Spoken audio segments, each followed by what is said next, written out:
Good morning, July the 17th, Sunday. It is a beautiful morning. It's like probably 70 degrees. It's slight breeze, partly sunny, partly cloudy. Actually, it's not really that cloudy. It's just a little hazy looking, but beautiful nonetheless. 10 a.m. meeting in St. Camilla's if you're in Arlington. They call it the tailgate meeting. All right, today's AA Daily Reflection, Surrender and Self-Examination. Sunday, July the 17th. Never mind that friggin' jerk-off riding a weed whacker down the street. It's not really a weed whacker. It's a scooter with no muffler, and the guy's an idiot. My stability came out trying to give, not out of demanding that I receive. Okay, let's start over because that guy screwed me up. My stability came out of trying to give, not out of demanding that I receive. Thus, I think it can work out with emotional sobriety. If we examine every disturbance we have, great or small, we will find at the root of it some unhealthy dependency and its consequent unhealthy demand. Let us, with God's help, continually surrender these hobbling demands. Then we can be set free to live and love. We may then be able to 12-step ourselves and others into emotional sobriety. The Language of the Heart, page 238. Years of dependency on alcohol as a chemical mood changer deprived me of the capability to interact emotionally with my fellows. I thought I had to be self-sufficient, self-reliant, and self-motivated in a world of unreliable people. Finally, I lost my self-respect and was left with the dependency, lacking any ability to trust myself or to believe in anything. Surrender and self-examination while sharing with newcomers help me to ask humbly for help. Now, this is a very important one because, like, we all think that we're unique and we all think that we're, special and that, our problems are, no one understands them.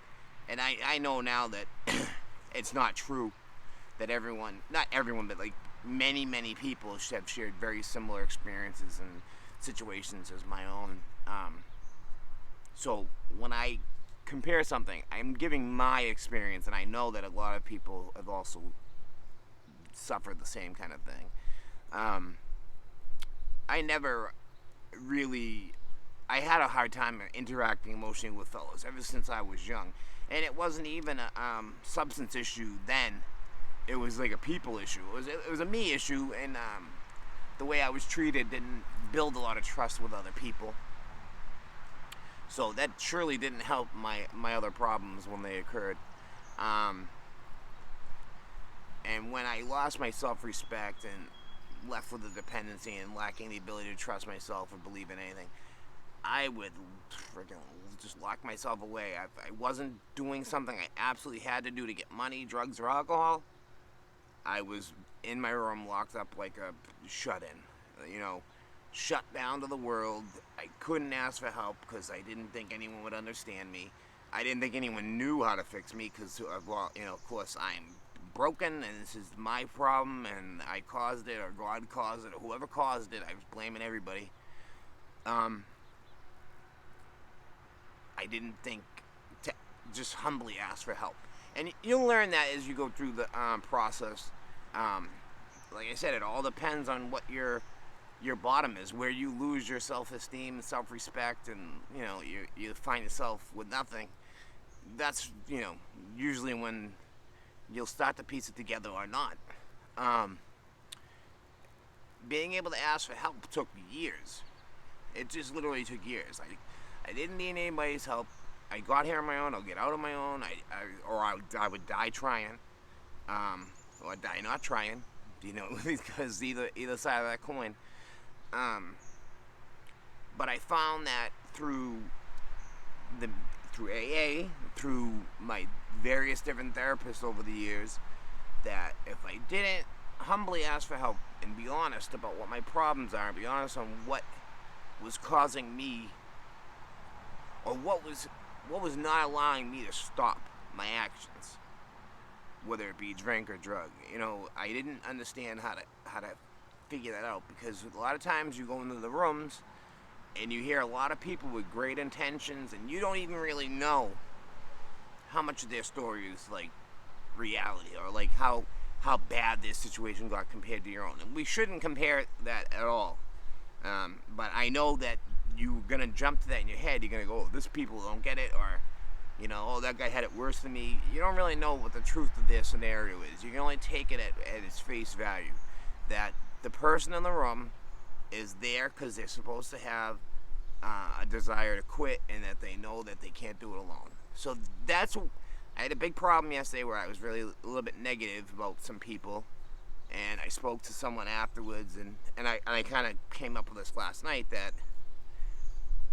I, just like in life, I can't worry about the people that are there. And I know that when newcomers come around, that I can only offer my advice to them and my personal experience and my hope and my humbleness and gratitude, and hope they see something in themselves that I was able to explain or portray to them to make them feel comfortable with the process. So that's the whole thing with newcomers and with people that are actually trying to nail this thing down, that if I can somehow connect with them and they could see that someone else has experienced or suffered the way that they have, and that my journey took a long time, and theirs doesn't have to take that long. And again, some people get it the first time they come into AA, and some people never really had it. They just need that sense of belonging or community or fellowship, and it makes them feel better for whatever reason. And who am I to deny them of that feeling? I can be upset that they're not trying to teach the newcomer how to stop, but that's my business and that's my problem to take up with the newcomer. And so I'm going to really make an effort to do that. And I know that I sometimes feel like I'm not the best person to help out a newcomer, because I've had some issues trying to help people that were very devastating to me. So I've learned from that. I know I'll never put myself in that specific situation again. You'll hear about it someday. Those of you who know me already know, but I lost somebody that I was trying to help,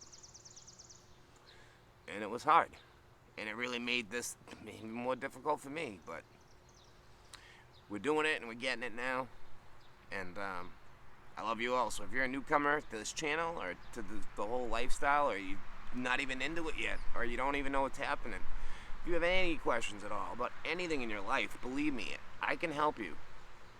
And I'm not saying that because I'm a jackass think I know everything. I've seen a lot and I've been through a lot, and I'm pretty good with figuring things out. So don't be afraid to ask for help, especially with a situation that if you're afraid to go to your family or friends. Sometimes it's easier to ask a complete stranger for help than you would imagine. I'm going to land it off there. I got to go get my coffee and go to my meeting. Tailgate meeting, St. Camilla's on Route 2, Arlington, Mass. 10 a.m. Sunday. Love you all. MIK35959 signing off. Peace.